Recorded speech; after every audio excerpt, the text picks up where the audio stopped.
Akkam jirtu kabajamtootaa fi dhaggeeffattoota chaanaalii Suuraa Entertainment ana Suuraa Feliidha. Qophiin arasaniif qabadhee dhufe kana osoo hin jalqabin dura viidiyoo kana akkuma duraanii like gochuun akka jalqabdan kabaja guddaadhaan isin gaafadha. Yaadaa fi wanta sirreeffachuu qabnu yoo jiraate immoo koomentii irratti nuuf barreessuu dandeessu. Amma kallattiidhumaan gara qophii arasaniif qabadhee dhufeettiin darba. Amma qophii keenya dhumaatti na waliin tura.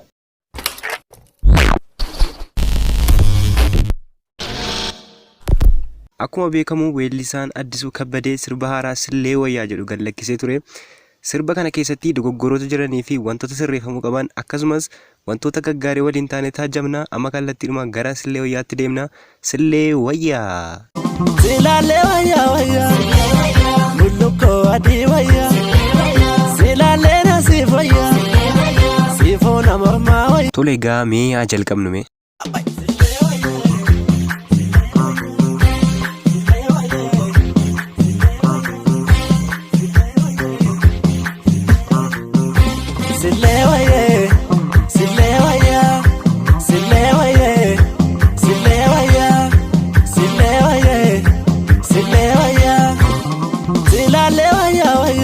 Jalqabbiin isaa baay'ee bareedaadha. Mee itti hafuufnu.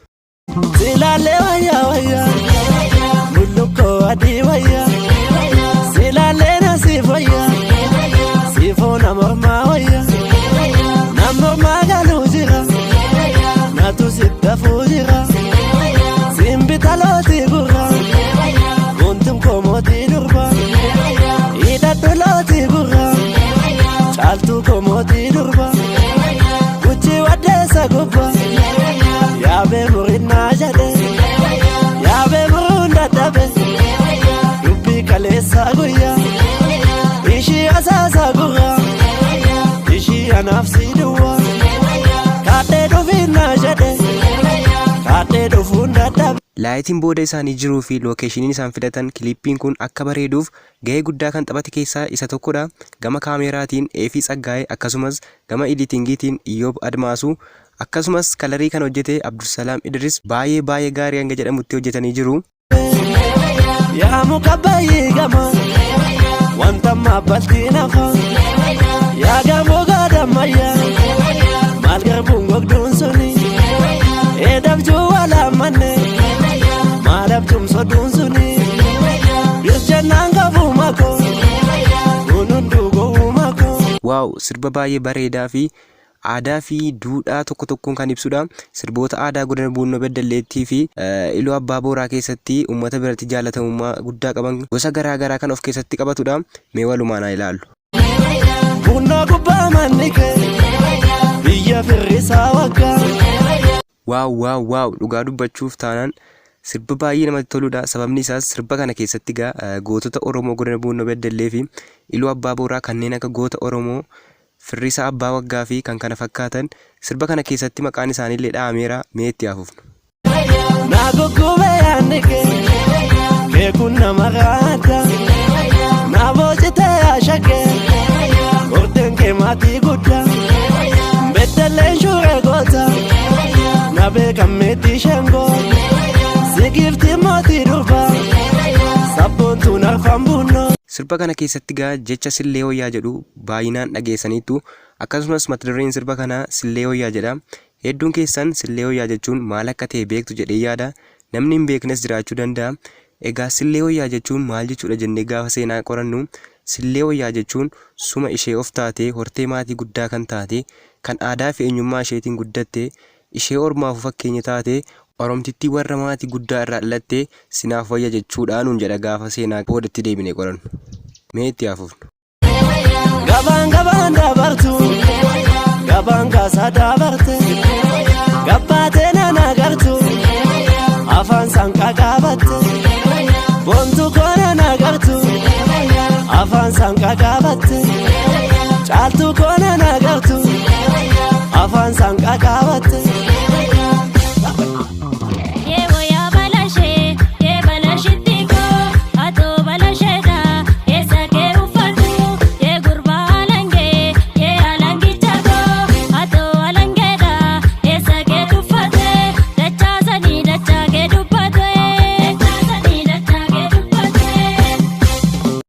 dhugaa dubbachuuf sirbi kun baay'eetti yaadamee kan hojjetamedha. Waaw, miirraa deebinu.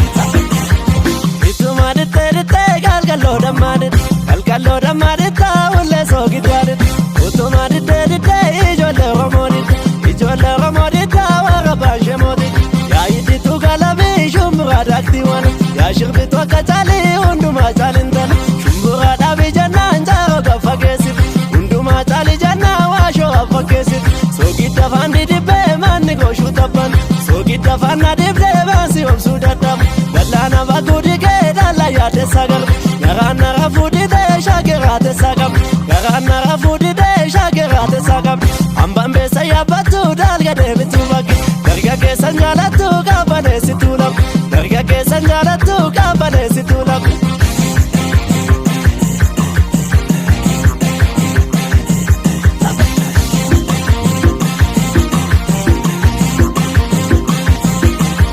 Yooni jaaree onkabee digi naan jedhu yoonsi yaade yoonnabee fiigi naan jedhu shantamarrana caaltaa jaata basta udhi nattiin booniin jaalakoo nattiin fidhimmee jirtu nattiin boonii antaloo nattiin fidhimmee jirtu qamadii badda baalee buuna karaa gidaam gubaan kee natti caalee yoom nuftaa natti dhaam gubaa kee natti caalee yoom nuftaa natti dhaam gubaan kee natti caalee yoom nuftaa natti dhaam.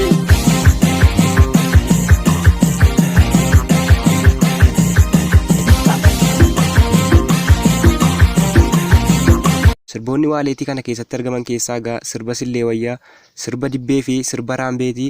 Sirba kana keessatti gaa shubbisoota ajaa'ibsiisoo gosa garaagaraatu jiru. Waaw, mee itti haafufnu.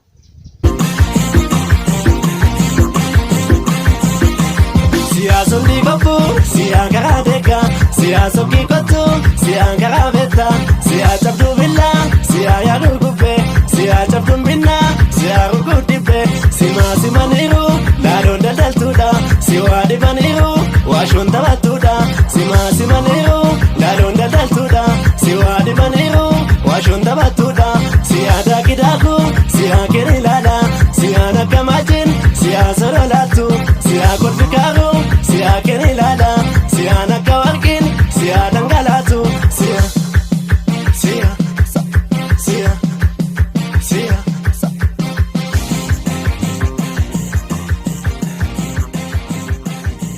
Waaw, dhugaa dubbachuuf taanaan sirba baay'ee namatti toluu fi aadaa fi duudhaa sirriitti viidiyoodhaan qindeessitanii waan nuuf dhiyeessitaniif baay'ee galatooma. Waaw.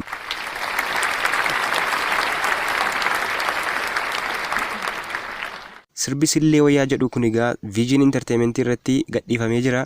Isinis galtanii viidiyoo kana ilaaluudhaan jajjabeessaaniin isiniin jedham. Qophiin har'a isiniif qabadhee dhufe egaa kana fakkaata ture. Warreen chaanaalii keenya kanaaf haaraa taatan immoo subscribe gochuun maatii nuuf ta'aa isiniin jedham. Warreen viidiyoon kun isinitti tole immoo laayik gochuudhaan nu jajjabeessuu ni dandeessu. Akkasumas waan sirreeffachuu qabnu yoo jiraate immoo koomentii irratti nuuf barreessuu dandeessu. Viidiyoo biraatiin hanga wal agarrutti hundumti keessan nagaadhaan naaf tura. Chaaw isiniin jaaladha.